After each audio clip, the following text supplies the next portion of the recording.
Okay, it's about time now. Let's start with the proceedings. Hello, everyone. Very good afternoon. Thank you for joining us in today's webinar. Let me introduce myself first. I'm Vaishnavi Thakur, a master's student in the Department of Electrical Engineering and Information Systems at the University of Tokyo. Today, I'm joined by Ms. Khushi Javedi as sub-facilitator. So, these webinars is about study and working in Japan. It aims to promote education in Japan by motivating students to pursue higher studies here. The University of Tokyo India office is organizing these sessions where experts from different universities across Japan will be providing the information and guidance on various programs that are being offered in the universities. So we all know that Japan has the third largest economy in the world, and there's a huge demand for skilled professionals, and not forgetting the fact that it has the highest employment rate among the other developed G7 nations. But still, we see that many students choose Western countries for their higher education. We believe that it is mainly because of the lack of awareness of the wonderful opportunities Japan offers. There are also various misconceptions like the Japanese language requirements, tuition fees, living expenses, and so on. So these webinars aim to bridge that gap and provide answers to these questions. So if you have any queries, please post them in the Q&A portal, and we have a team of panelists and universities to answer them. So before proceeding further, let me share the agenda slide.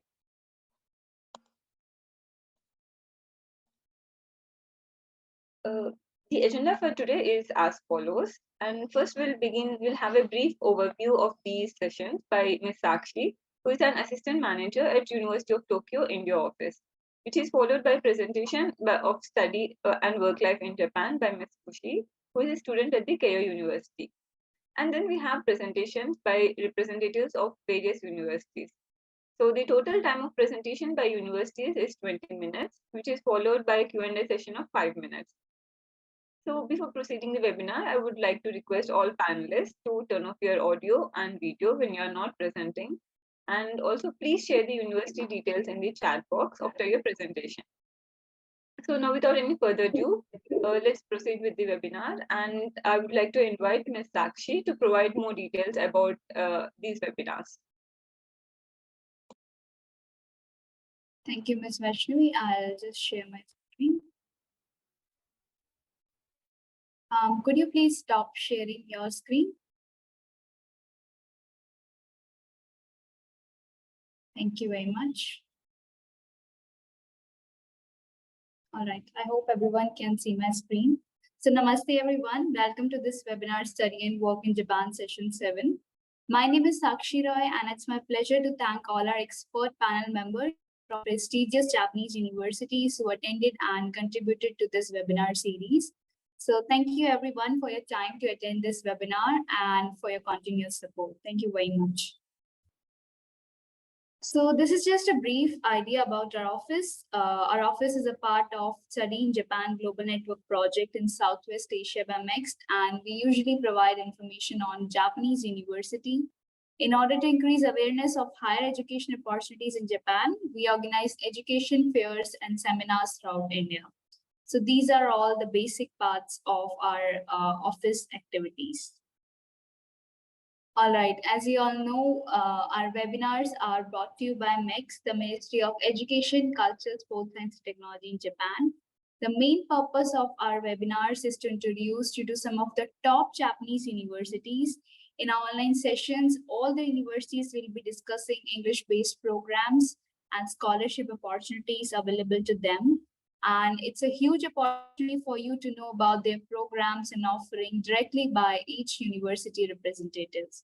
So I would like to ask all of you to please listen carefully and please feel free to ask your questions directly in the Q&A box with each university representative.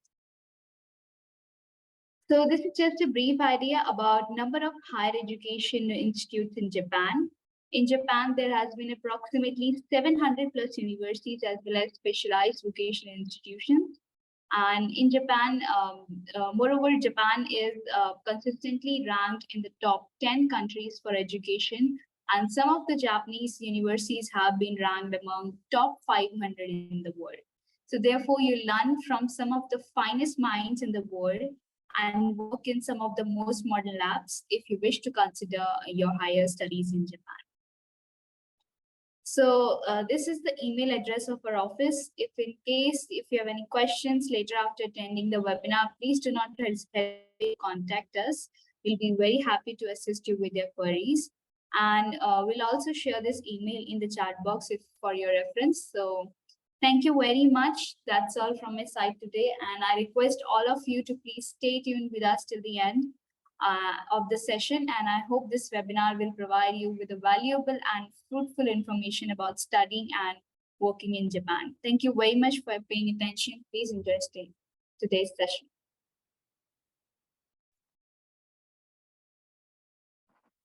Thank you, Sakshi-san, for your valuable words. The information you have shared is very useful for the prospective students.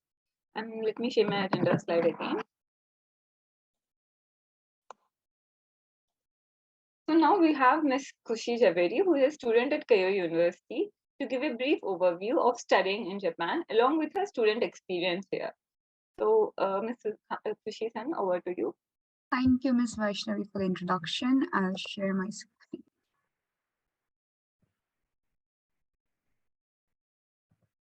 I hope you can see my screen. Yes. Okay, great. Thank you so much. So a very good evening to all the panelists and attendees. I'm Khushi Javeri from Keio University, and today I'll be talking about the study and work life in Japan. So I'll start by giving a brief introduction about myself. So I was raised in Tokyo, and right now I'm studying in Keio University in the Faculty of Environment and Information Studies. I'm a member of the India-Japan Laboratory, the GIS Laboratory, and the SDPE Laboratory. I'm a recipient of the Keio University Scholarship for 2 consecutive years, and I've worked at multinational companies in Japan like Hitachi and Mitsubishi. So why should you choose Japan as your destination to pursue further studies? So firstly, Japan is the 3rd largest economy in the world with a population of 126 million and 47 prefectures. It is a member of the G7 summit with other developed countries, including US, UK, Canada, and Germany. Japan ranks 9th in the Global Peace Index and has topped the Safe Cities Index for the 3rd consecutive time. There are a range of international cuisines such as Indian, Italian, and Japanese available to students coming from the overseas. And recently, culturally appropriate food is also available at some places. Health policies have proved to be very beneficial to international students, as 70% of the costs are paid by the government. Some of the other advantages include job prospects, affordable tuition fee, and scholarships, which will be explained later in the presentation. So Japanese universities are categorized into national, that are founded by the Japanese government, public, that are led by local public entities, and private, that are funded by private organizations. 77% of the universities in Japan are private universities. In terms of reputation, national, public, and private universities are equally valued. There are several universities in Japan that offer English programs at undergraduate, graduate, and doctoral levels. Undergraduate programs are for 4 years, graduate for 1 or 2, depending on the program you're applying for. And the most interesting part is the PhD courses in Japan are only for 3 years. The English programs in Japan are well renowned as they provide a range of degrees at an affordable price in comparison to countries like Canada and the US. Besides professional growth, Japanese universities also focus on personal growth, as students also excel in extracurriculars and have the freedom to create or initiate anything they wish to do. Universities provide services like career support and counseling, and facilities like libraries, gymnasiums, and research labs. The fee structure is undoubtedly an important aspect while applying to universities, so I'll elaborate a little on this topic. I believe Japan is one of the most affordable countries to pursue further studies, as the tuition fee for international students and the domestic students is the same, which is very rare. As you can infer from the chart, the tuition fee of public universities in the US is 8 times expensive than the ones in Japan, while the private universities in the US is 6 times more.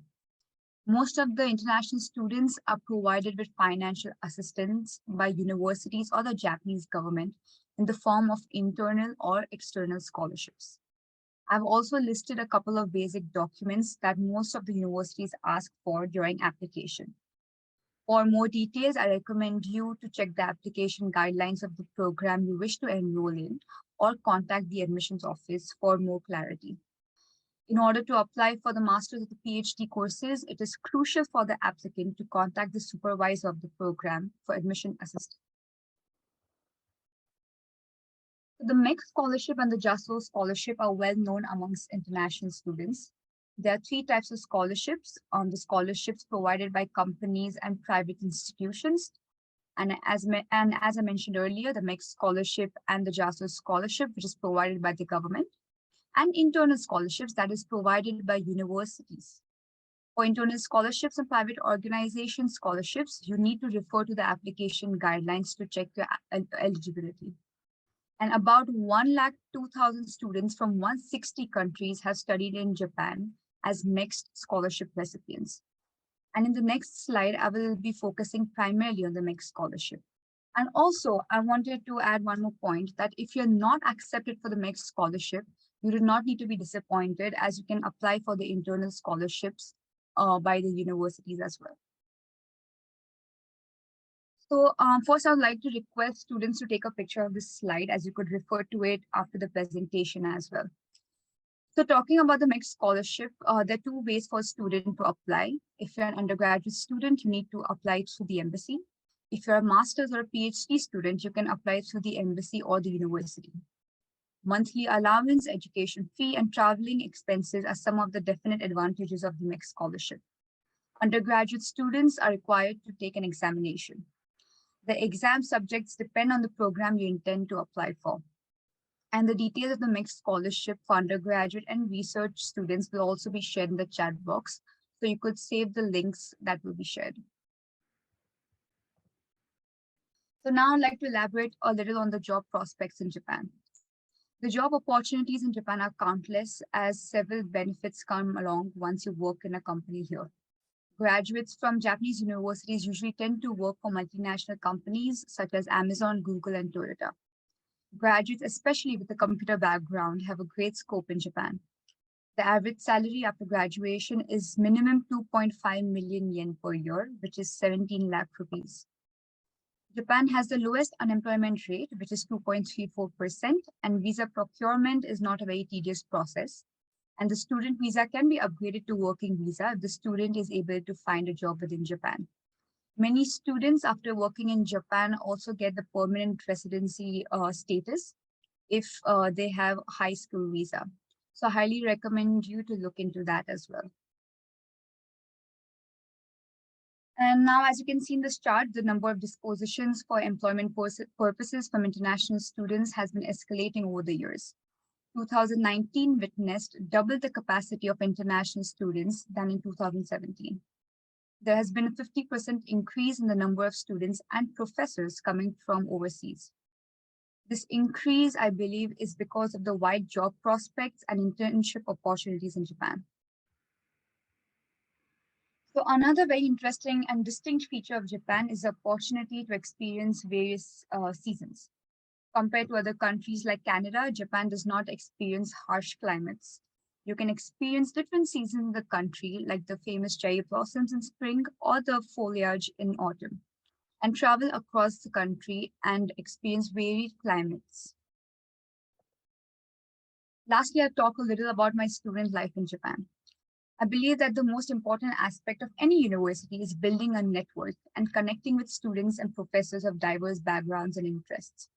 From my personal experience, I can certainly say that my university has helped me significantly in understanding my interests and in gaining an interpersonal skill set that wouldn't have been possible otherwise.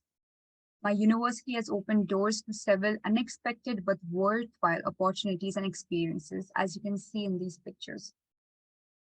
From attending baseball events to participating in hackathons and clubs, every experience has been unique and memorable in its own way. Students are also supposed to join in laboratories, which is called Kinkyukai in Japan, through which one gains hands-on experiences in their field of interest, and they are also able to work on their research under the guidance of a professor. To sum up, I highly recommend students to consider studying in Japan as it will certainly be a fruitful experience without having to spend a lot on education. This brings me to the end of my presentation. I hope I have been able to give students and parents an insight into the study and work life of Japan. And I look forward to meeting some of you in Japan very soon. Thank you for your time.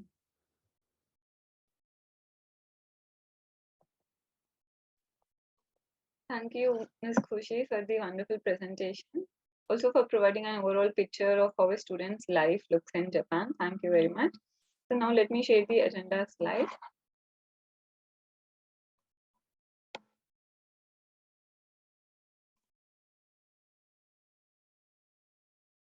So next, let's proceed with the university presentations. Currently, due to some technical errors, Toyo University is not able to present today. Let's proceed with the Nagaoka University of Technology. So the Nagaoka University is a national university which is founded in 1976. And some of the distinctive features of the university are its 5-year integrated PhD program, its internship program for the students studying in the university, and also the cooperation between private enterprises and the government officers. So now I invite Mr. Takahashi Osamu, the Vice President of International Relations and also an alumni of the NUT, that is Nagaoka University of Technology, to provide us more details about the university admission process. Okay, can I start my presentation? This is Osamu Takahashi. Yes. Okay, I want to share my view graph.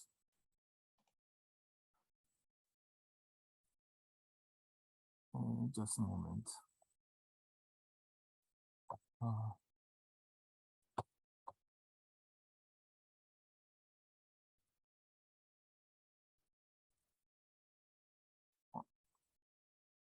Can you see my view graph? And Yes. how about my voice? Okay. Yes. Everything Okay. is good. Okay. Thank you very much. Thank you, Miss Facilitator. Okay. My name is Osamu Takahashi. I'm in charge of the international exchange.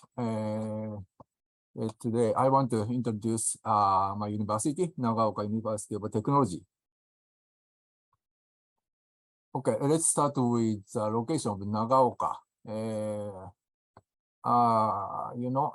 I think Japan is a very small island country. Nagaoka is one of the local cities. You can see this Japanese map. Tokyo is here, Osaka is here, Nagaoka is here. It's the face the Japanese ocean side. Okay, Japanese population and Japanese land size is the follows. They're completely different from India situation. Nagaoka is the second biggest city in Niigata Prefecture. The population is 265,000, not so big. This area is famous for good rice, and big fireworks. Like you can see, like this.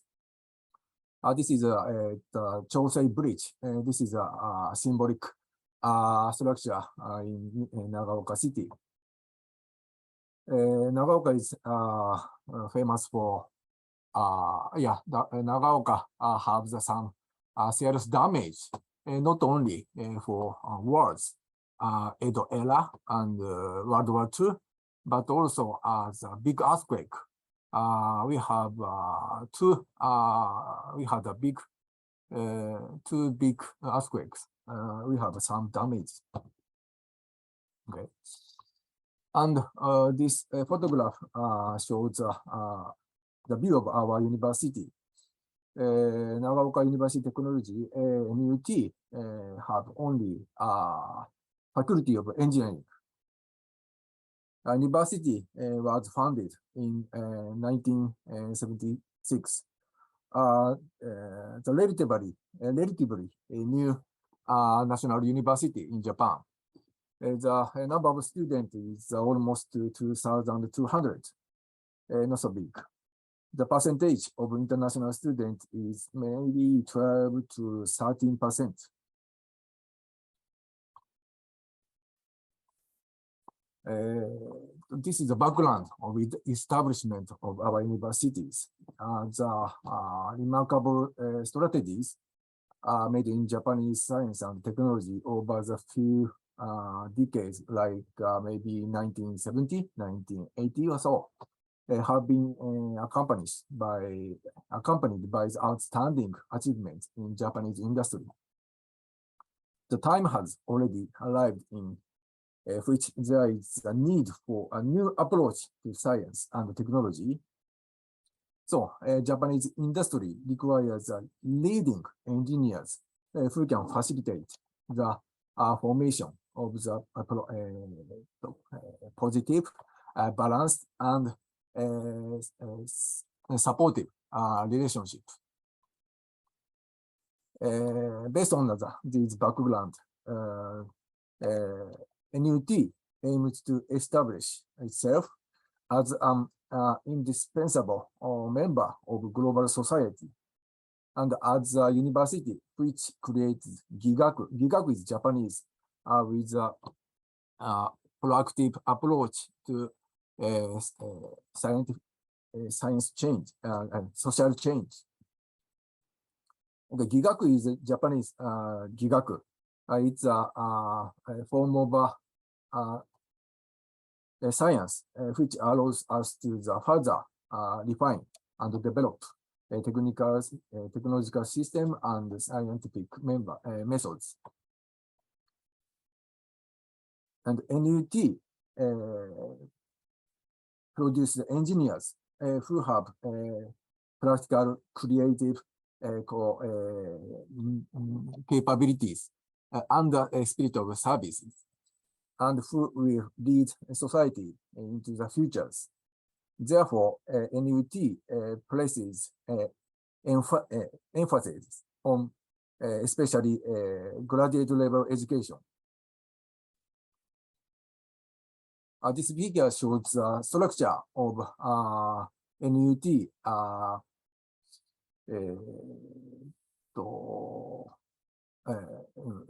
program.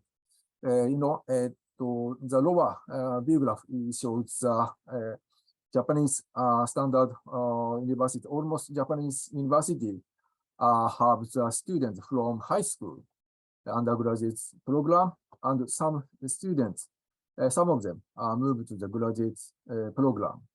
The number of students for a graduate program is lower than undergraduate program, but NUT is a little bit different. NUT the students 20% from high school, but only 20%, but 80% from Kosen. Kosen is a Japanese, I think, special education system.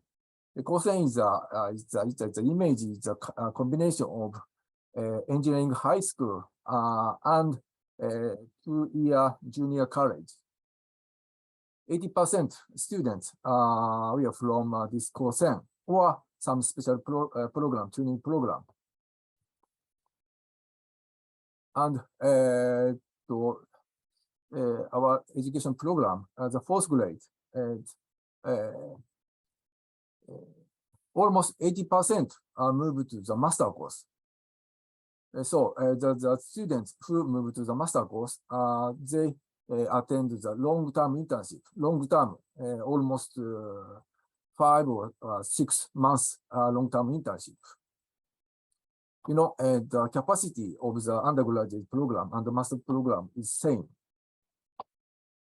Some students move to doctor program, and NUT have the special doctoral program, the 5-year integrated doctoral program. This one is integrated, the master course and the doctor course program. I will explain later detail. Okay, this is the futures of our universities. Students from Kosen is majority in undergraduate. Undergraduate and graduate master's program have the same students capacity. So it means it's a kind of integrated education. Long-term internship, 5 months, is offered in undergraduate curriculum. Graduate programs allows students to complete their studies in only English. So many international students are enrolled in master's or doctoral programs. This table shows the architect of our courses. I said our university only have engineering course, engineering program. So like mechanical engineering, electrical, electronic and information engineering, information and management system engineering, material science and bioengineering, and civil and environmental engineering. The university contains a total 133 research laboratories, a bachelor course, a master's program, and a doctoral program. A doctoral program has a special program. I said like a 5 years integrated program. And this one is also special SDG professional course. SDG professional course for international students, master program and doctoral program. I want to introduce mainly the doctoral program. Doctor program students can are easy to have the scholarship and the teaching assistant position. 5-year integrated doctoral program is very special. This program has 1, 2, 3, 4, 5 the benefits. The one is highly efficient. The ordinary to obtain a PhD degree, it takes 5 years. But this integrated course, when the students take a fast-track program, the students can shorten the period. Some students, excellent students, can finish the 3 years, 4 years, like that. The number of students is very small, only 15 students in a year. So the students can get access premium educational experience in small groups. The students can have advice, not only one advisor, but also the another advisor from different fields, like electric, mechanical, chemical, and the material science and construction, so on. And this special program, the class, all of the class, and of course, dissertation paper is also required in English. Students have many opportunity to experience the like studying abroad, like a short-term internship, or like studying abroad. And most biggest the benefit is the financial support. This program students can access the waiving of admission fee and tuition fee, and this course students can get a salary as a paid research assistant.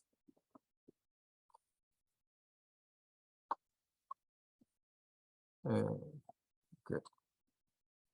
From this integrated course, there are another special program. Japanese ministry next establish a WISE program. The WISE program is a doctoral program for world leading innovative smart education. Our university's program is accepted as a WISE program. the explanation is why program is like here. This program is can have the additional support, the more good, more better financial support. They can get the financial support like this price, and the students can have the like to support for expense for traveling overseas to the like a domestic friends of students participate some like international conference or like a domestic conference. At the time, university support the travel fee. SDG professional course is only for international students. The students have access the if the students can selected as a professional course, they can get the scholarship from MEX or our university. This course, the deadline for next semester is very close. If you're interested in, please check this deadline. Okay. And NUT have the many the activity for the India university. NUT have the academic cooperation agreement between these three Indian universities. NUT have the overseas office in IITM Madras. Like this, there are one coordinator. Her name is Miss Kobayashi. She can assist the like studying overseas, studying in Japan, and like the procedure of the traveling also. And NUT and Indian University have the bilateral symposium, like 2018 and 2020, and this year have the symposium. From this web page, you can obtain the more detailed information.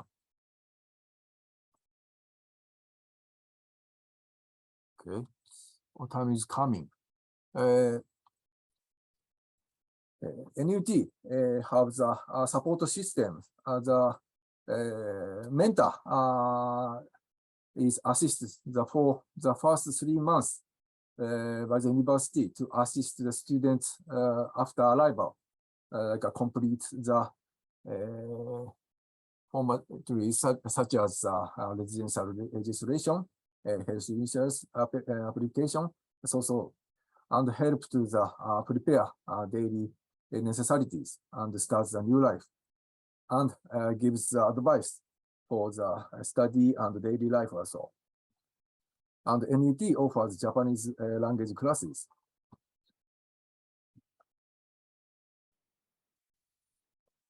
Sorry. And NUT, there are one voluntary group, Mutsumikai. Mutsumikai support all international students. Okay, time is coming. For the especially Indian students, the like a food is you don't need to worry about the situation, because in Japan the curry rice is most typical food, not only for kids but also elder people also. Okay. There are some the tips for the application, but this is the last slide. From this web page, you can obtain the detailed information to travel to conduct the studying abroad, studying in Japan. So time is coming. Thank you very much for your attention. Sorry, my poor English. That's all for.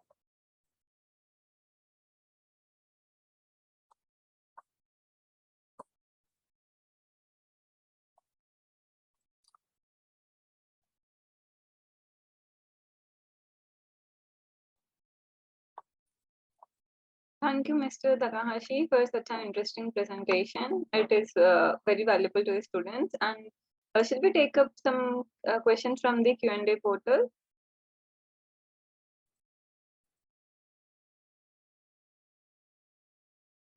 Uh, can I pick some questions for you, Mr. Takahashi-san? Sorry? Can I pick some questions from the Q&A portal? Q&A, sorry. Oh, many Q&A. Which one is Yes, better? yes. So maybe I can assist you in them. There's a student who wants to know if there are any courses for the management studies. Management is only for the information. Yeah, only information studying field. Okay. Yeah, like another mechanical engineering, electrical engineering, and civil engineering. There are no management. Okay. Yeah. Because the information is very, very important. It's a future research field. Is so. Yes, that's right. Thank you, Mr. Takahashi-san. And also, there's a student who wants to know if there is any entrance exam for joining the university. For the entrance examination? Yes. Depend on depending entrance. When the students want to enter the undergraduate, the entrance examination is very tough. But from master course and the doctor course, the entrance examination is only, I think, maybe only for the interview. Okay. And some yeah. For the postgraduate, the research is main task. So the advisor will give the question like the purpose and like a research plan and like how to conduct your research or like this. Yes, that's great. Thank you, Mr. Takahashi-san. And can you give us an overview about the living expenses when we join the university? Expense is, our university is one of the national university. Before my presentation, she will introduce the financial information for the national university. Okay. Yeah, yes. Our university is not private university. Okay. Don't worry, relatively cheap. The entrance fee or the admission, fees also, yeah. And our university is located in local province. Like a living fee is relatively cheap compared to the Tokyo, Osaka, these cosmopolitan. Yes, that's right. Yes, okay, thank you. And the next question is, so in your presentation, you have mentioned about the internship program for undergraduate students. Yeah. So is it compulsory for the undergrad students to take up the internship program? Is it compulsory for the undergrad students to join the internship program? Okay. But students who move to the master course, this is compulsory. Okay. But the students who move to the another university, finish the undergraduate, and that time students have to stay in university and conduct research and make a dissertation. Yes. Research paper. Yeah. Okay, thank you. And next question is, so you have also mentioned that many of the students are in the graduate and doctoral programs, international students. Yeah. So what about undergraduate programs? So are there international students in undergraduate programs?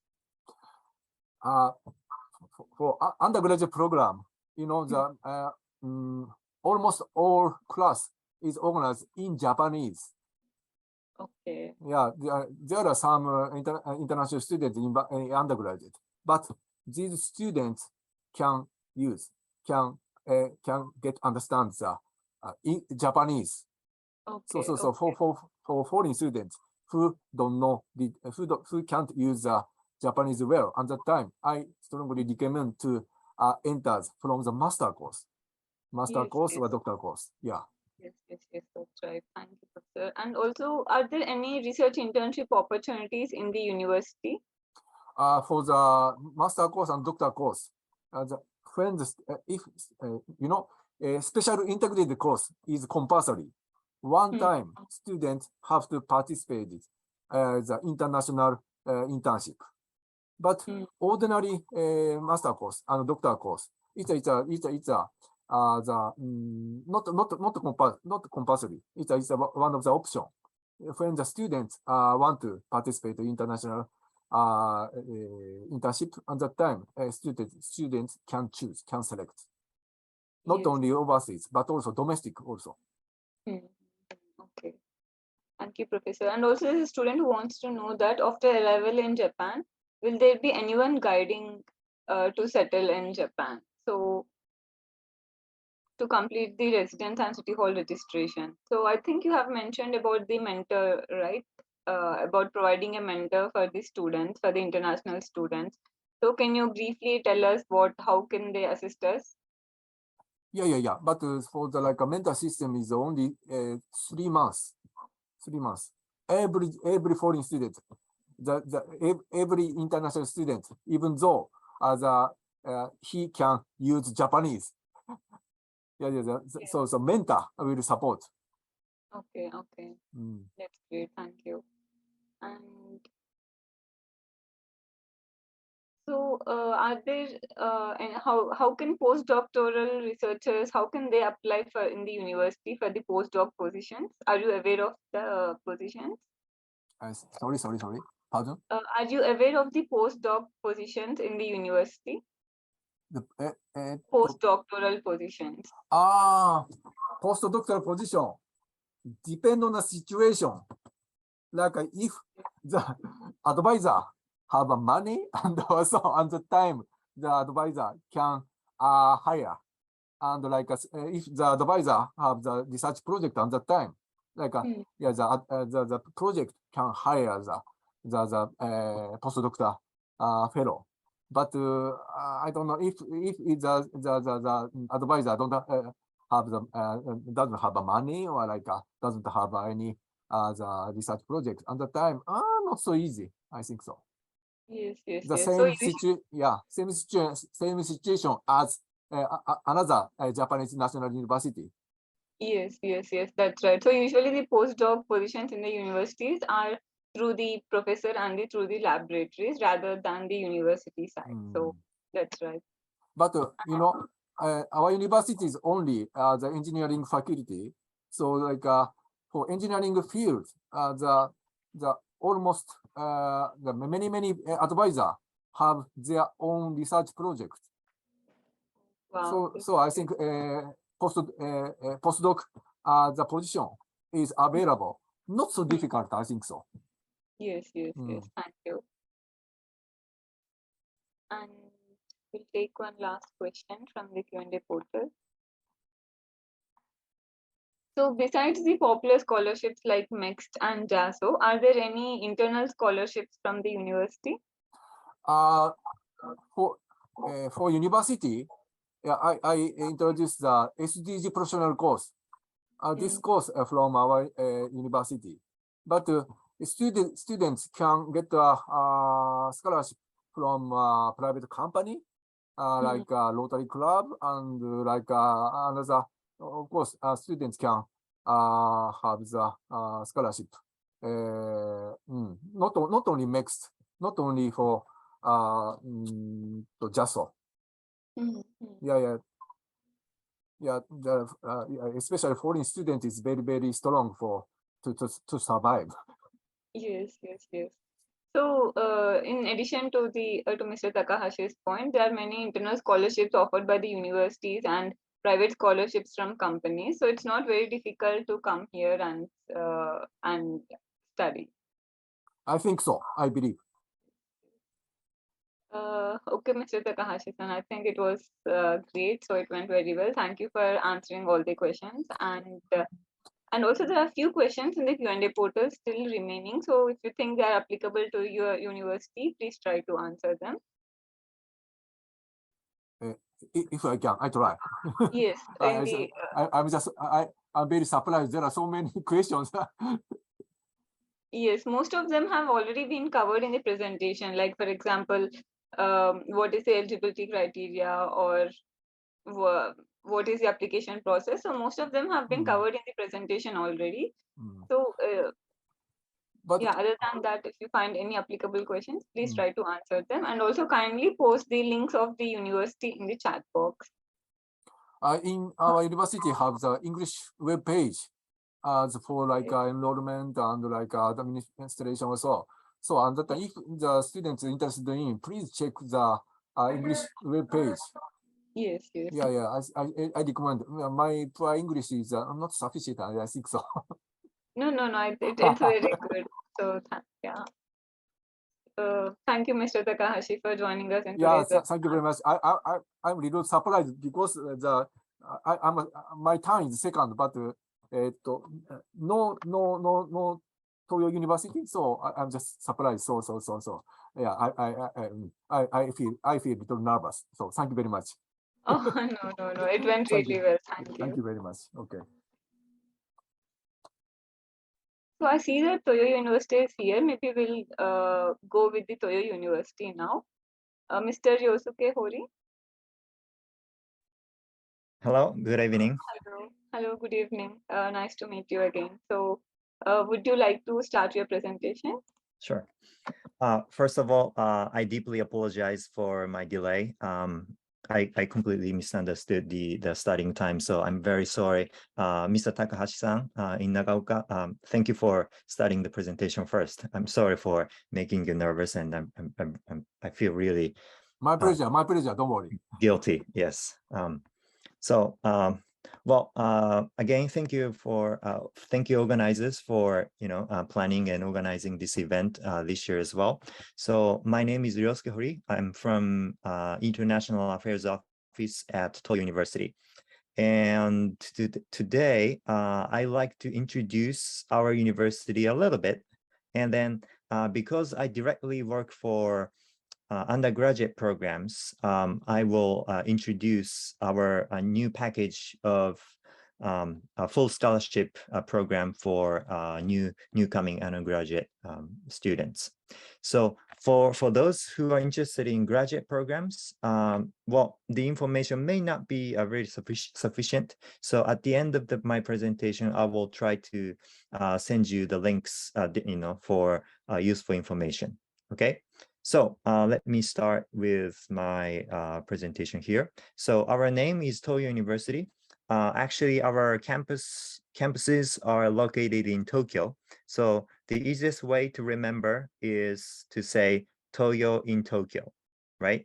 Just drop the K from Tokyo, then that will make our university name. Okay, so it should be easy to remember Toyo. Actually, Toyo literally means East Coast or Oriental, right? So we started as a very small philosophy school in Tokyo, and the main goal was to educate people all over Japan. That was the beginning of Toyo University. So the university was founded in 1887. So we have more than 135 years history. So it's one of the largest and oldest private universities in Japan. And of course, our campus is in Tokyo, and Tokyo is the capital city of Japan. It's very international, exciting, and you see many people and many cultures. So it should be a very good destination for your study abroad. And I will tell you why more later in this presentation here. So as I said, we have 5 different campuses in and around Tokyo. our main campus is at the very center of Tokyo, in the area called Hakusan. It's about 20 minutes from like Shinjuku, Shibuya, or Tokyo Station. It's very convenient area to study in. Here are some pictures from our main campus in Hakusan, the tallest building on the campus here. And another building here, many classrooms and academic offices.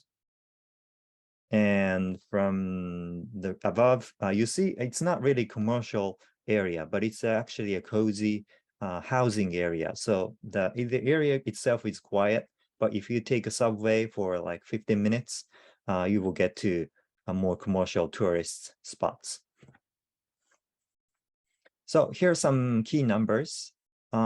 We have more than 30,000 student population, and among those, international students are about 1,700. Okay, and as for the academic programs, 45 programs in undergraduate level and 36 in postgraduate level. So we cover most major academic fields. So what we are missing is medical school and art school, fine art. So if you're interested in becoming a medical doctor, or if you're interested in like sculpture or drawing, Toyo may not be a good choice. But other than that, we cover major academic fields. Okay, and we are very active in the college sports area. So we have had several Olympic medalists and many professional athletes. So as for the programs, as you see, we cover most of the major academic fields, ranging from literature, philosophy, education, economics, business, law, sociology, global regional studies, and here are more like engineering part. So welfare society and sports, biology, food science, computer science, engineering. Okay. Unfortunately, for you guys who are interested in studying in English, only 2 programs are offered completely in English. So they are Department of Global Innovation Studies and Department of Regional Development Studies. So these programs are more like a interdisciplinary fields of sociology, social studies, economics, politics, and development studies. So if you're interested in these programs, you're lucky. You can study everything and graduate in English, all in English. But besides those programs, you need to have at least N2, JLPT N2 level to apply for the admissions. So you have to have some Japanese skills before you apply for the admissions. For these 2 programs, you don't have to have any Japanese skills. Just English requirements will be necessary. So for you guys who are coming to Toyo to the English track programs, of course, you will be living in Japan, and you have to survive the life in Japan. So you will be taking some Japanese language courses as well. Okay, and also there are plenty of extracurricular Japanese language courses for international students. So for sure, if you're undergraduate program for 4 years, your Japanese will improve, of course. And our goal is to have more international students who get a job in Japan. So we are strongly encouraging international students to improve their Japanese and to find a job in Japan. Of course, there are many culture or social activities related to Japanese culture and societies. So, here are some list of examples. Here is the main reason that I think Tokyo is a good destination for your study abroad. according to the Safe City Index 2021, Tokyo ranked number 5, so the 5th safest city in the world, not just in Japan, but in the world. I think the safest city the number 1 was Copenhagen or Toronto. I don't remember which, but yeah, this number 5 is pretty good. So in general, I myself live in Tokyo for many years, but it's generally safe. And of course, as a student, you have to be careful as where to go and when. But it's generally safe, and you don't have to feel kind of risked in terms of your physical security. So that's why I recommend Tokyo as your study abroad destination. Okay, and of course, this is not exceptional for other Japanese cities like Nagaoka. I've been there many times, but it's pretty good. And for many cities, it's generally safe and interesting or exciting. So, well, whichever city you choose, whichever town you choose, you will find it very, very interesting and exciting. So for those who are interested in the undergraduate program here, this is a good news. We are starting from this year this Toyo SDGs Ambassador Scholarship for international students. So what we offer is, first of all, your tuition will be discount. You will get tuition discount. Depending on GPA, it will be 60 to 100%. So if your GPA is great, then you will get full scholarship. Then if your GPA is not really good, but at least you will have a 60% tuition reduction. Okay, this is a huge financial aid for international students, I guess. Okay. And also, your accommodation housing will be provided by Toyo University for 4 years, so until your graduation.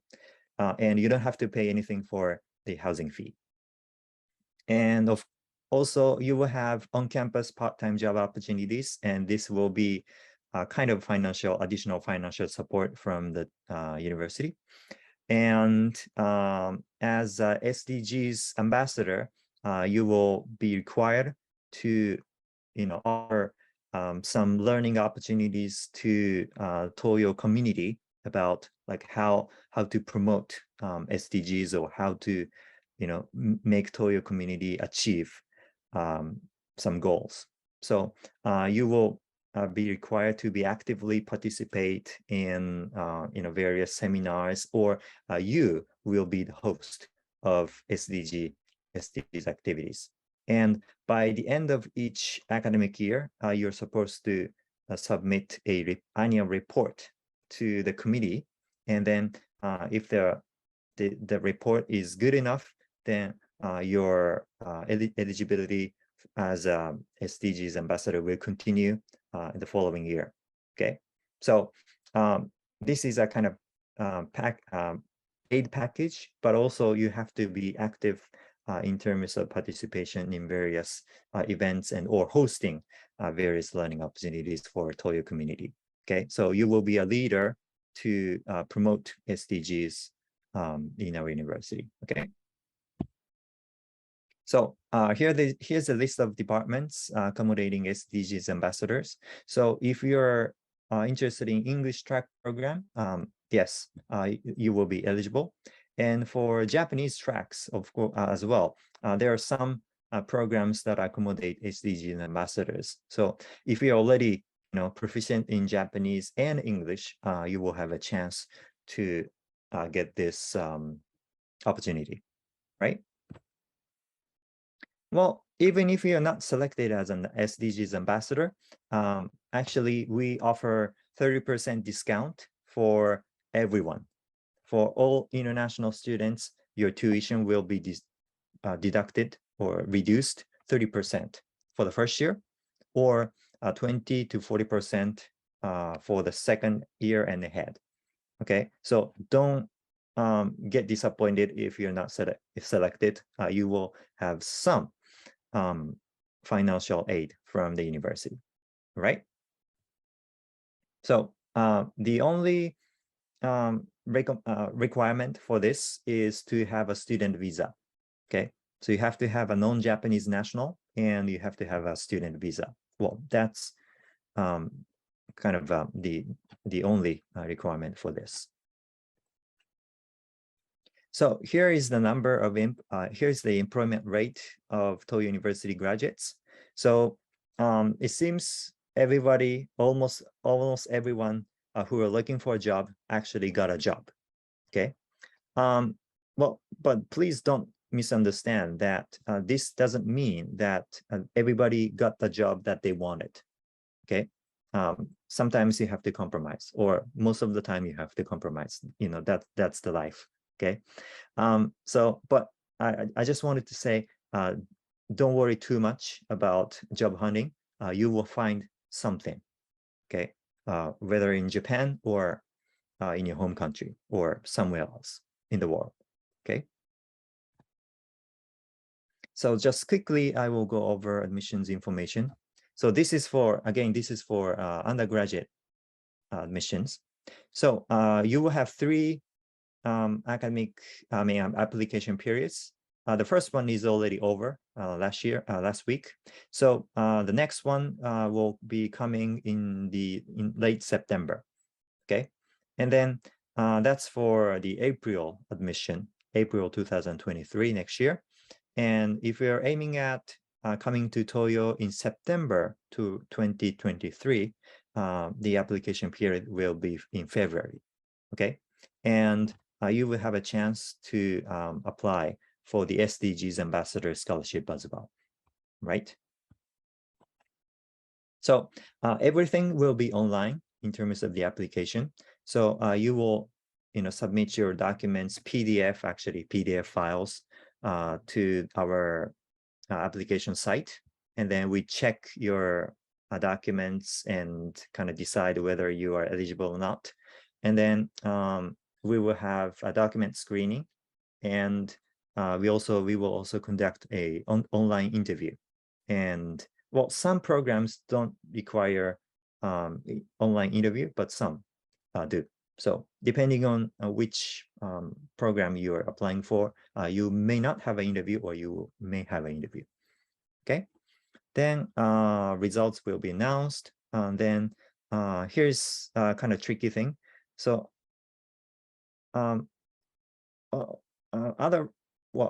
if you're selected as a SDGs ambassador, even if you're selected as an ambassador, you will have to pay 30% of tuition first. Okay, then at the end of the first year, you will be reimbursed. The university will pay you back. Okay, that's because of kind of a complicated tuition system within Toyo. So I'm sorry for this, but it cannot be changed. So even if you are getting 100% full scholarship, you have to pay something at the end of at the time of your enrollment procedure. Okay. So I just went over basic information about our university and our admissions. So if you have any questions or concerns, well, please contact us. Our email, amlglobal@toyo.jp. Okay. Phone may not be good because I often, I work out of the office. So email, well, our team will respond fairly quickly. So if you have any questions, please, well, text us, okay? So let me stop sharing my screen here.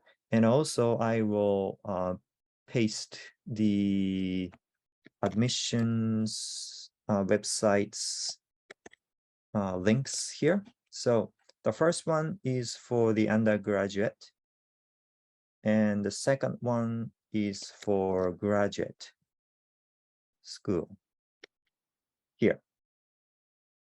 Okay, so well, you know, there's much information that you need to look for or and check. So maybe first it's better for you to go to these pages and check whatever information you'd like to have or refer to. Okay. So that's all from me. Okay, thank you very much. Thank you, Mr. Hori, for such a comprehensive presentation and also covering all the aspects. Now we can proceed to the Q&A session. Sure. So is Japanese language mandatory for the postgraduate courses? For postgraduate courses, yes or no, because we have 9 programs, nine postgraduate programs that are offered in English. Okay. I'd like to again post the URL for the information of the English track programs in undergraduate level. Sorry for posting a lot of links, but the last one that I sent you guys is the link to, you can see the list of English track programs on the graduate level. Yes, okay, thank you. But but if you're interested in studying in Japanese, for the graduate level, you should have N1. Okay, some program require only N2, but N2 is not really sufficient for you guys to keep up with the course contents. So aim at N1 and apply. Okay. Yes, thank you, Mr. Hori. And also, is there any eligibility criteria, or what does a university usually look in a student's profile when they apply? Sorry. What does the university usually look in a student's profile when they apply to the university? Okay. Well, it really depends on which program you're applying for. Some programs emphasize kind of GPA, you know, your past GPA in high school or in undergraduate, or some program put more emphasis on actual interview. So it really depends. And I can't really say what's important, but Yes. but you know, just do your best and you know, look yourself good in any way.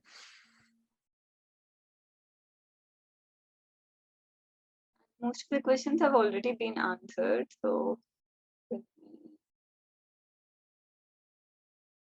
okay, yeah, I'm also trying to look at the Q&A box here.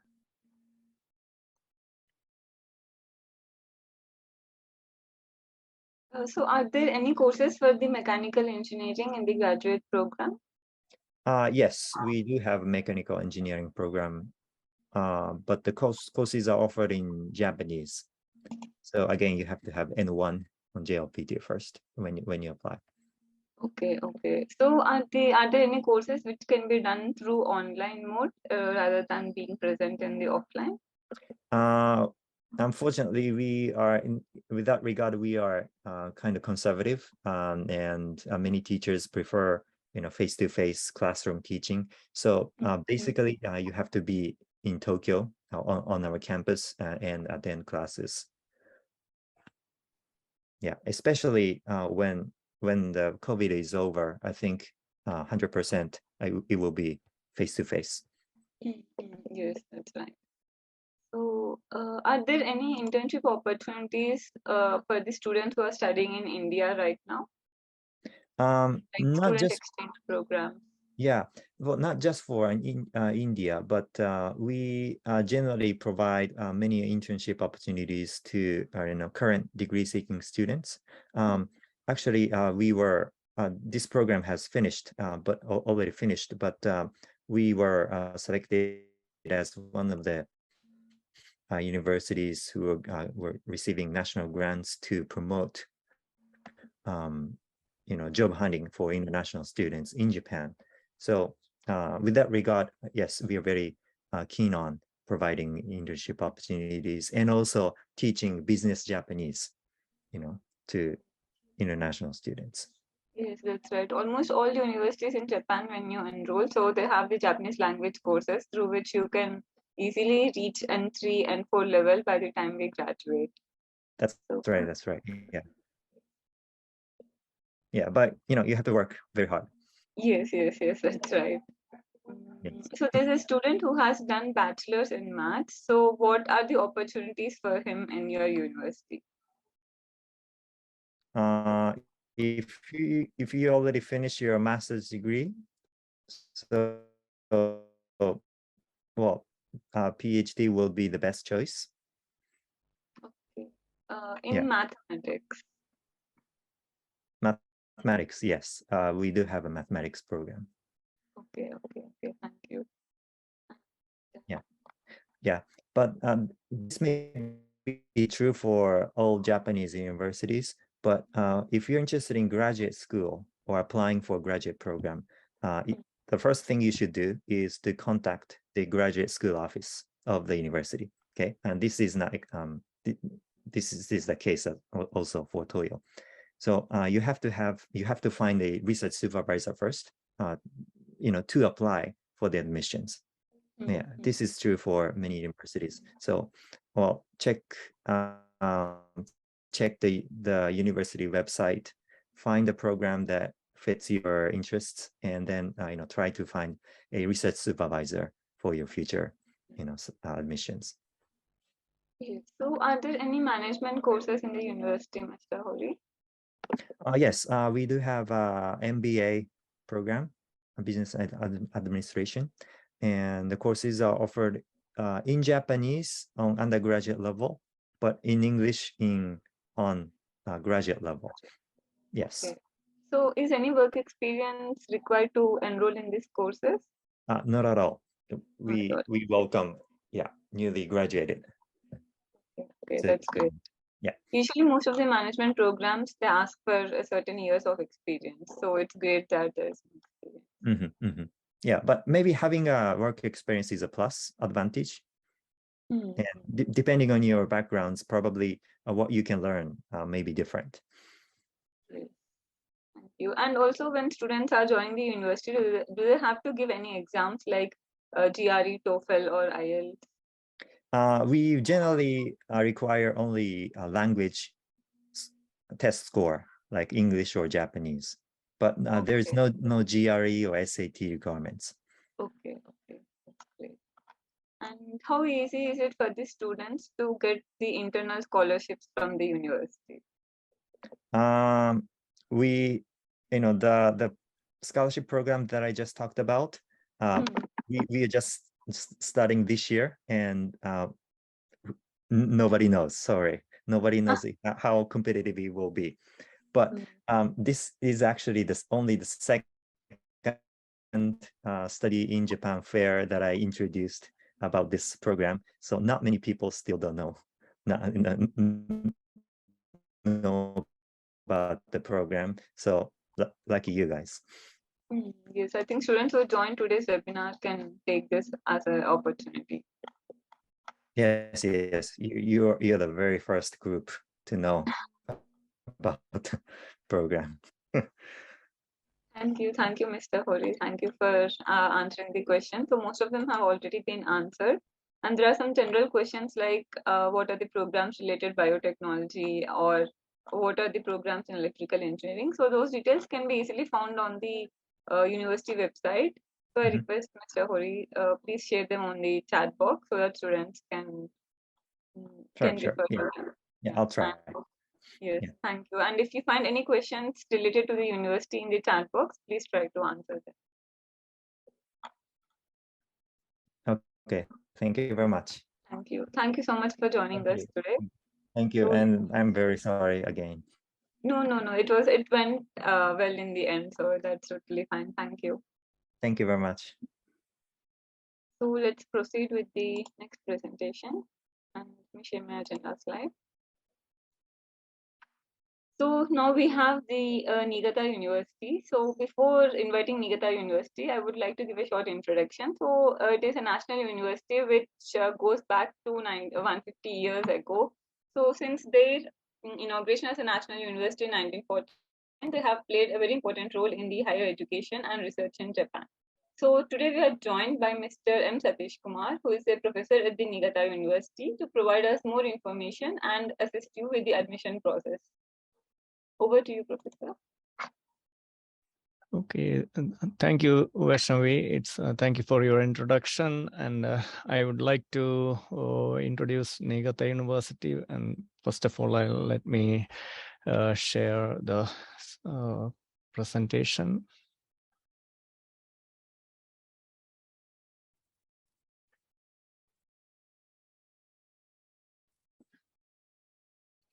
Okay, so thanks a lot for all the arrangements today, and we had a wonderful session until now. We have Nagaoka University giving a good snapshot on, and Toyo University, of course, everyone enjoyed the wonderful presentation over there.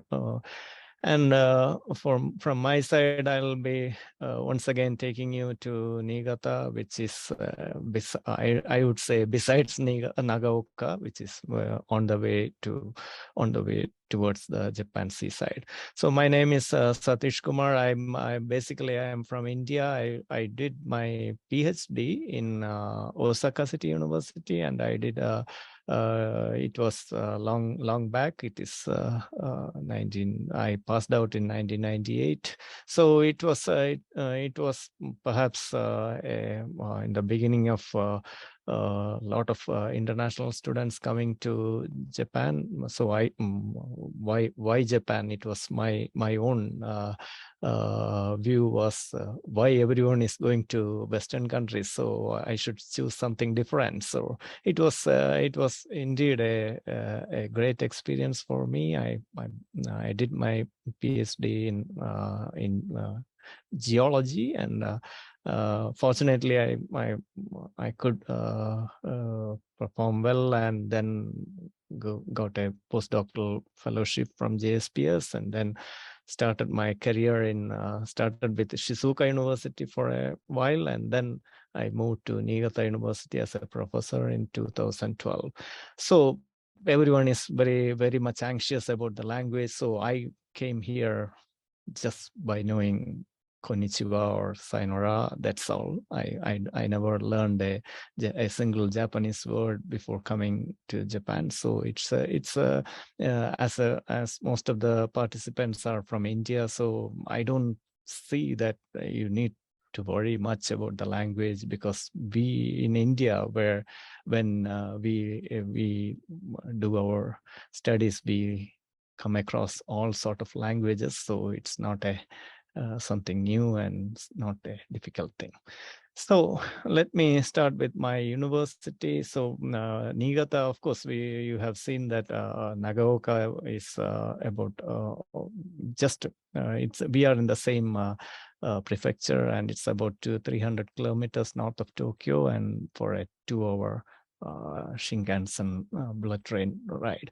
It's quite a bigger city, one of the biggest in the Japan seaside, and it's connected with outside with an international airport. But still, we do not have much flights. But still, from China or Korea and other cities, we have connections. So let me show you a short video in the first, that's 4-minute video, and then I'll give you further details on our university.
新潟大学には五十嵐キャンパスと旭町キャンパスの2つのキャンパスがあり、10の学部と5つの大学院、約1万2000人の学生が集う総合大学です。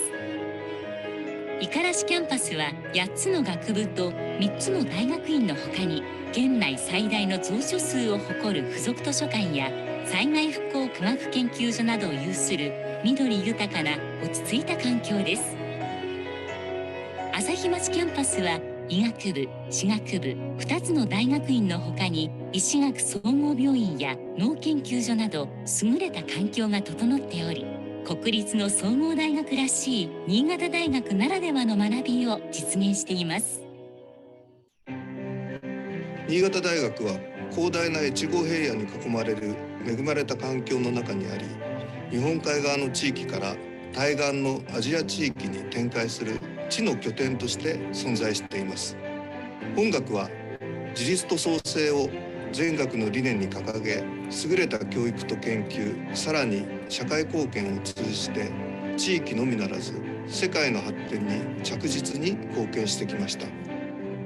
このように本州日本海側ラインの中心に位置する大規模総合大学として環東アジア地域を起点に世界の平和と発展に寄与することが全学の基本戦略の一つです。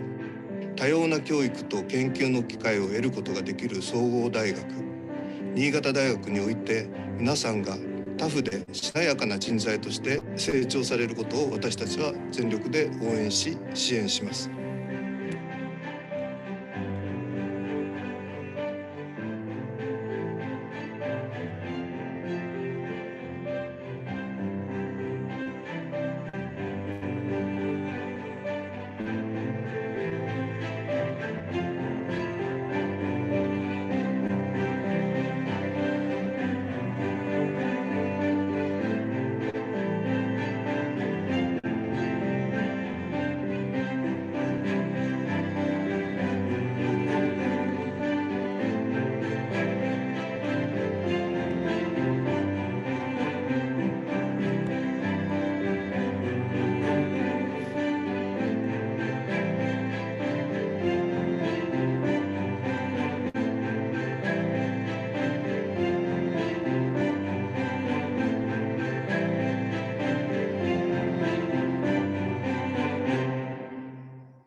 Okay, well, that was a short video of our university, and most of the information has been explained very briefly in that video. As you see, there was we have a 12,000 odd student strength with about 3,000 staff and teaching and non-teaching staff. And regarding the university rankings, we are somewhat within the 500 top THE in life sciences, and for QS it is somewhere in 500 and 600. And so what I would like to share here is okay.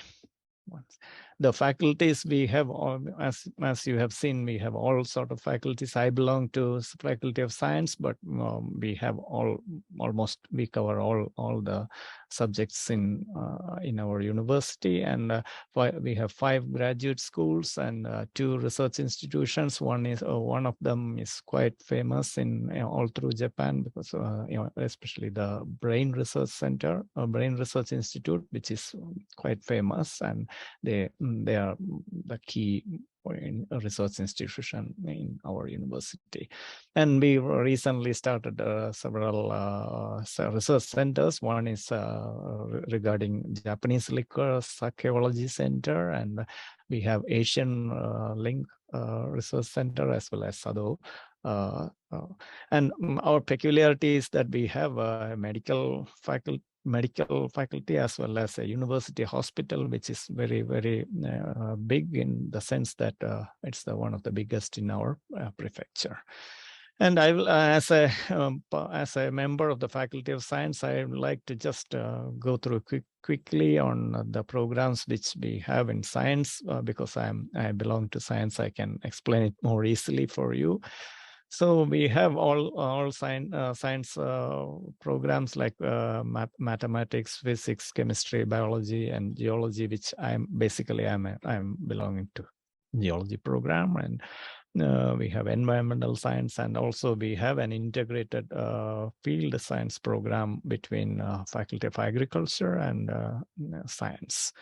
So in the mathematics program, we have quite good research undergoing in algebra, as well as convex and finite element methods, computer-assisted proof. And in the physics, we are quite strong in condensed matter physics, both in experimental and theoretical.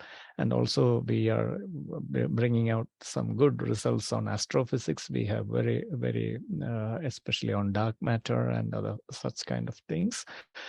And in chemistry, we have one of our former professor who just recently retired. He has found out the 113th element in.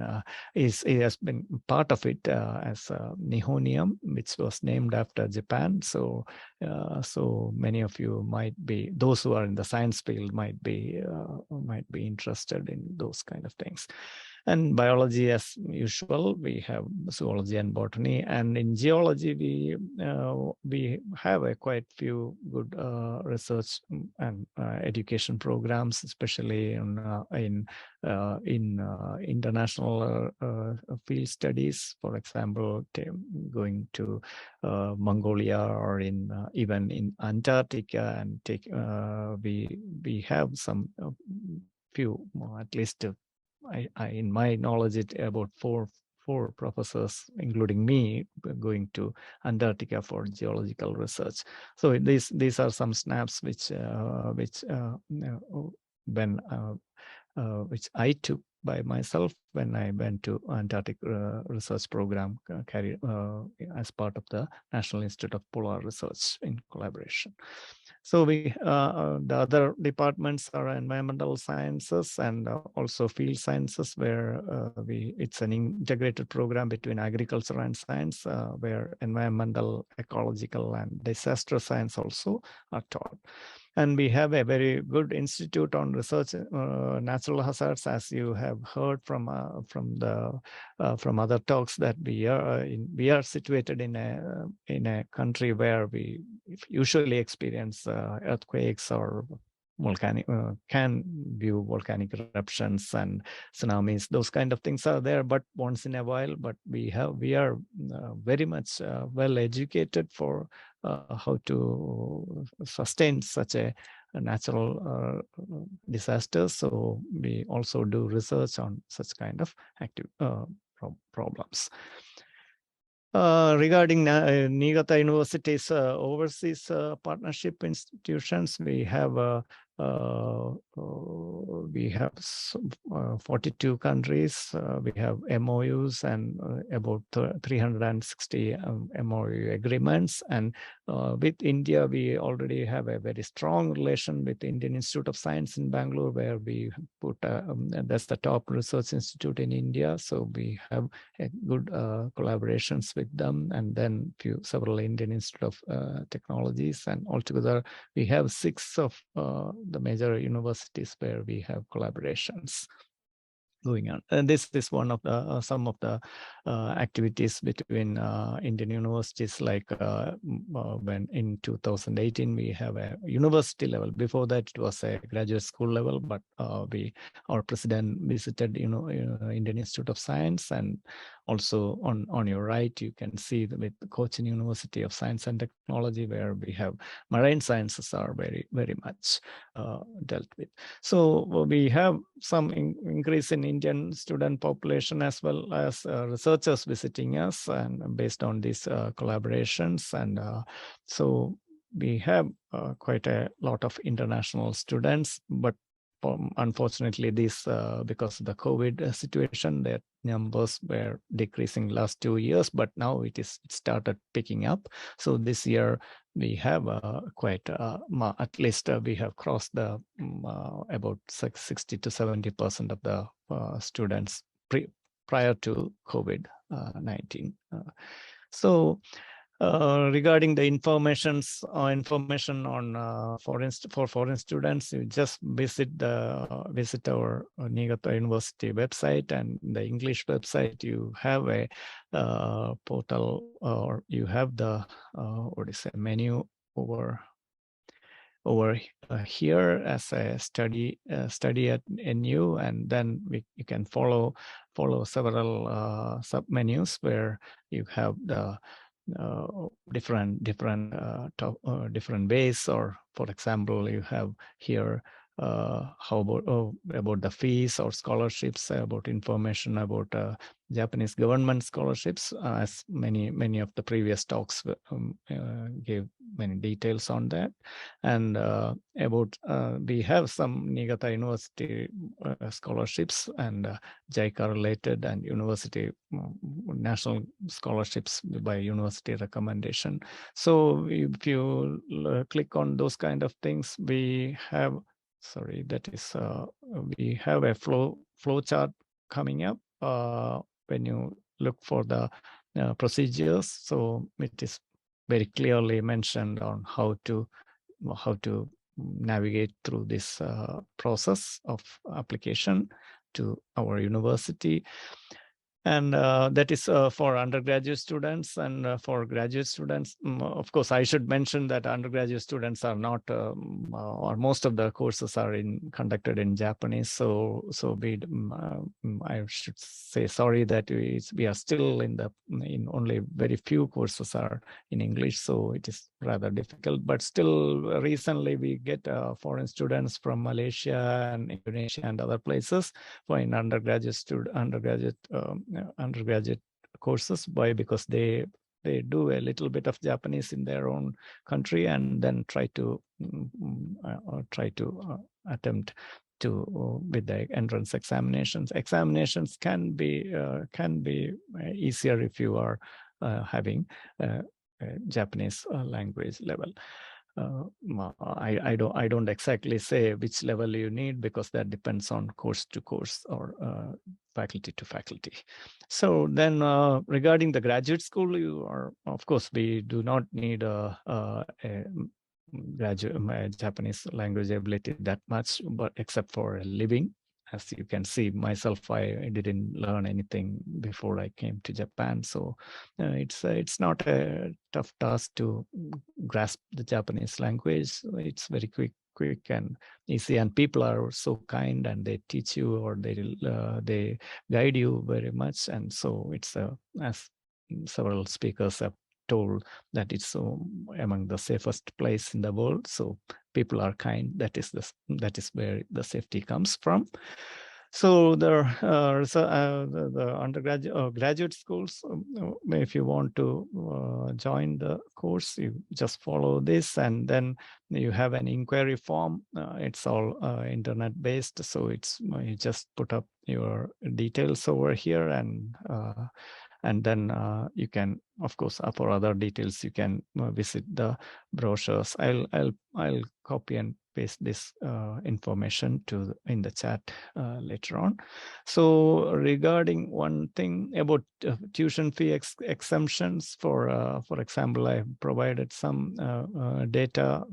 So we have the number of international students who have received a full exemption is, of course, it is rather difficult unless you have very rare chances of. But for half exemption, we have almost of the students receive half of the exemption, because applied students are here 200 and 192. They got the half exemption. Most of the students get some sort of exemption for every semester. So it's the tuition fees are not high, and you get the exemptions because of your what to say income. You do not, if you do not have higher incomes, then definitely you are eligible for getting this half exemption. So that way it is not that tough, and I'll just now quickly move towards the life in and around Niigata. As you can see, this is a beautiful photograph showing the paddy fields. It's a very rather flat area where you have good fertile land, and you have so much. It's a land of rice fields, I should say. So average living. So I do not want to say that you should not choose other places, but in as you may understand, the living expenses changes very drastically depending upon the whether you are living in a metropolitan area or in a smaller city where you, especially the rental. These numbers you don't take it exactly, but you can just say that this is how we actually pay for some sort of living expenses. So then, of course, culturally, we have indeed a lot of activities going on among the international students as combined together with the Japanese students. It's a beautiful place where you can really enjoy the 4 seasons. We have Niigata is quite famous for snow also. We have very good snowy mountains. Even in Nagaoka also have such winter sports. So it's a beautiful place where you can enjoy all 4 seasons. And if you are interested in winter sports, it's the place where you can learn or enjoy it. And in the summer also is quite good, and we have good beaches as well as good nice places to move around. And so that's it. So if you are interested in coming to Japan and studying in any subjects you like, you just drop in an email to the university, and someone in the international office will respond to you. Okay, so that's it. Thank you very much for your listening, and I look forward to answering some questions.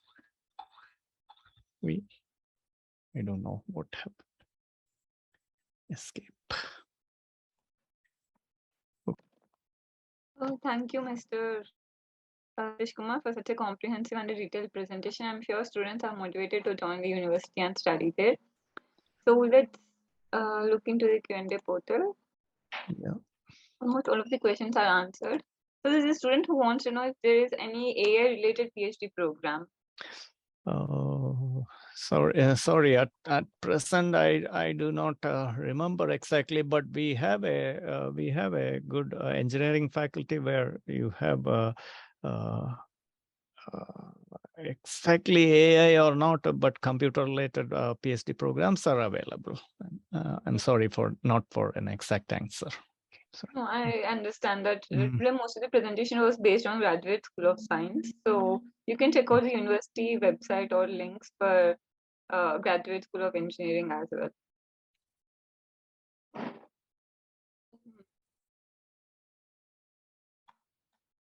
The next question is, so what are the living expenses when we study in the Niigata University? So I should say if you have a scholarship, it's not at all a difficult thing. But if you do not have a scholarship, also for a modest living, I would say about $1,000 or a month would be it would be much lesser than in Tokyo, I suppose. Is it, Vaishnavi? You have some good experience, much more than me in Tokyo, isn't it? That's right, Professor. But I would say usually when you come here, so you can try for any one or the other scholarship. So it's like most of the international students I know, here are on scholarship, so it's not very Yes. difficult to get scholarship. So which can cover living expenses as well. Exactly. So the good thing is that if you have a very, what to say, mixed type scholarship, then in a small town you may have end up in saving some money as well. Yes, yes, that's Yeah. right. So, are there any entrance exams students have to take to join the university? Yes, yes, we do have it for undergraduate students. It's unfortunately they are in Japanese, most of them, except for those coming from. There are some specific courses where you carry some sort of interview type of entrance exams, but mostly they are Japanese. But for a master course or a doctoral course, it's all like just an interview. So written exams are very rare. Some courses may have, but mostly they are interviews. So it's very, even these days it's you can attend interview from India or from abroad. That's Yes, yes, that's it. that's right. Yeah. Thank you, Professor. And the next question is, can you provide a timeline for the intake for the bachelor students or the masters and the post and the doctoral studies? Yeah, timeline exactly. I would say there are because these days we are having several what do you say, entrance exams an year. So the summer exams are already over, but still we usually call for a second entrance exams for master course and doctor course. That will be in January. So the courses are, so if you drop in an email to our university, they will definitely direct you to which graduate school, and the graduate school will definitely respond to you in regarding the entrance timelines. I do not exactly remember the dates, but we usually, because I have to, what do you say, attend those kind of duties. So I know that it is held in January and February for the second, and perhaps there may be a third for the PhD course as well. Okay, did I answer you? Yes, yes, yes. Thank you, Professor. Also, students can check out the links where on the website it is clearly mentioned about the admission deadlines as well. So, and the next question is, are there any fully funded scholarships from the Niigata University? Sorry, I should say it is no. I cannot. Yeah, no. I should say exactly no, because they are partially funded. Why? Because I should say that we'll have to pay at least half of the tuition fee. That means even if you get funding, but you'll have to pay back to the university the half of the tuition fee. So I would say that we do not have, except for, I think for MEXT, it is all partially funded. And for PhD courses, we have recently started a new program on internship relating to internship and what do you say? How can I say? It's companies which are providing some funding, and we have started a new program. So I am also not very familiar. Why? Because it's not basically science related. It is mostly engineering related. So you can just drop in a mail, and we'll give you information. Okay. Yes. Thank you, Professor. Thank you. And also, there's a question about the entrance exam. So, can you elaborate more on the exam for masters in physics? So, how can students prepare for these entrance exams? Usually, it's completely different from the Indian system, that we usually do a presentation on the topic of your interest. And for doctoral course, we usually ask the student to present about their master's research. But still, I know from my experience that we rarely do a good thesis work in undergraduate or graduate studies in India. So it is, but still for preparing it, mostly we do for what you have done in your studies, and for example 20 minutes of presentation, and then what to say, the examiners will ask you several questions. So it's very rather simple and straightforward, but of course you'll have to hard work for the topic what you say. You'll be very thorough enough. Yeah, that's it. Yes, right. Thank you. Thank you, Professor. So there's one last question about neuroscience. I think you have already covered in your presentation, which for which Niigata University is very famous for its neuroscience lab and the brain research. So I think it's already covered. Yes, Professor. Exactly. We have a extremely good institute. I should say it was the top institute in Japan maybe 5 years back or something like that, 5 to 10 years back. But now the other universities have also come up with similar labs, but similar institutes. But still, I am really proud that we have a good brain research institute here. Yeah. Thank you, Professor. I think that's all for today, and thank you for joining us and for giving us a comprehensive overview of the Niigata University and the life over there. So thank you once again.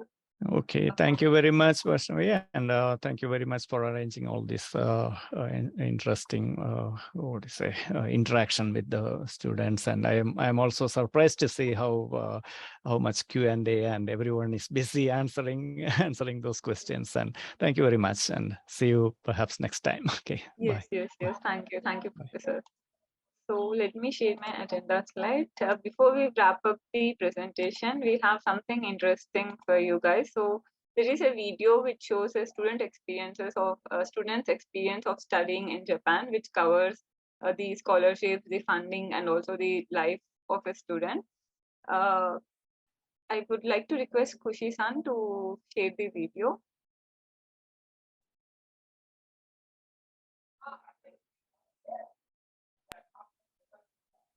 I hope you can see my screen. Yes, it is.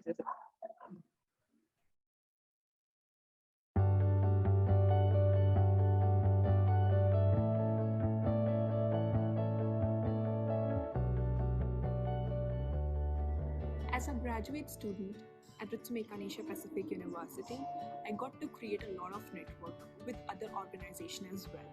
I participated with Kyushu University, where I worked with other students coming from various countries and learned how to work together as a team. I'm currently interning at Gojo & Company, which is a microfinance company aiming for financial inclusion, and I've also done joint research projects with international organizations as well as multinational companies. During my time in University of Tokyo, I had opportunities to interact with various practitioners and learn about the latest technologies being used in the construction field. This helped me gain a better overview of the research field.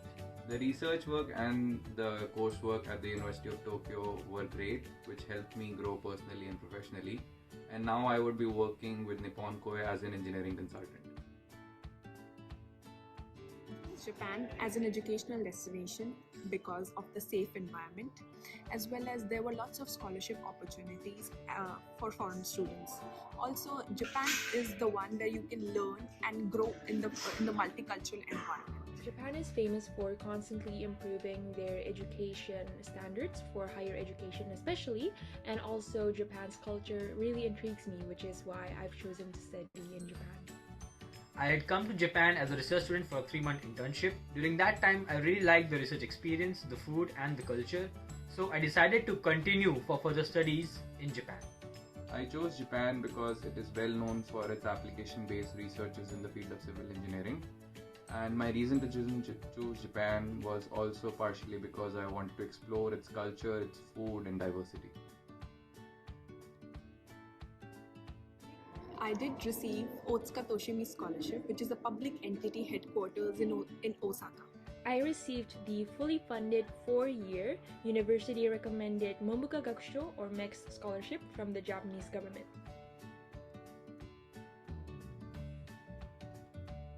This scholarship helped me a lot in my studies. My financial burden has definitely been reduced. This scholarship has also helped me in order to live easily and peacefully in Japan. This scholarship covers all of my academic fees as well as living costs, so it has definitely helped me a lot during my study here in Japan, and I totally recommend this scholarship to any international students out there. The scholarship which I was fortunate enough to receive was sufficient to live a normal and comfortable life in Tokyo and also helped me move around and travel around in Japan. There are various scholarship opportunities out there, and I highly recommend everyone to grab this opportunity and come to Japan for the learning experiences as well as just enjoying Japan life. I definitely recommend Japan as a study destination because of the multicultural atmosphere, safe environment, and good scholarships. I definitely recommend anyone to try studying here in Japan, not only because of its safe environment, its vibrant culture, but also because of the high academic standards that universities have here. And I believe that studying in Japan will benefit your future career as well. Japan is a very safe and beautiful country, and Tokyo is a very interesting place to live in where you can find a mix of various cultures. So I think everyone should grab the opportunity and come to Japan.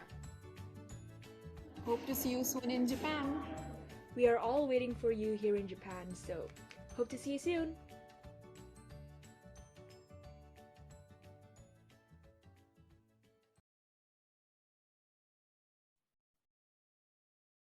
Thank you for playing the video, Koshe-san. So this marks the end of today's webinar. Thank you all for joining us today. I especially thank all the panelists for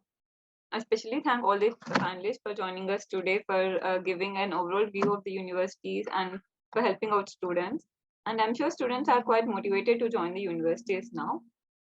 So we look forward to your presence in the next sessions as well. So you can scan the QR code and register yourself for the upcoming webinars.